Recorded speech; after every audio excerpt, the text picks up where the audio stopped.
families of Israeli combat soldiers joined relatives of hostages in a joint march through Tel Aviv, demanding an end to the Gaza war and the return of both soldiers and captives. Protesters carried a banner urging the United States to make it happen, referencing President Donald Trump's recent involvement in a US-sponsored peace initiative.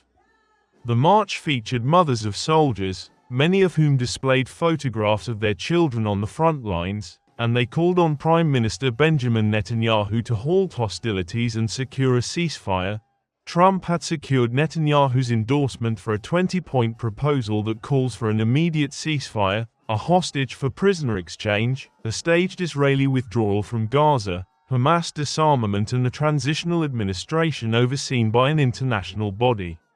At a White House press conference, Trump said the parties were beyond very close to a deal but warned that if Hamas rejected the offer, Israel would have full US backing for any action it deemed necessary. The parental movement has grown rapidly, with more than 800 families signing petitions accusing the government of pursuing a war with no exit.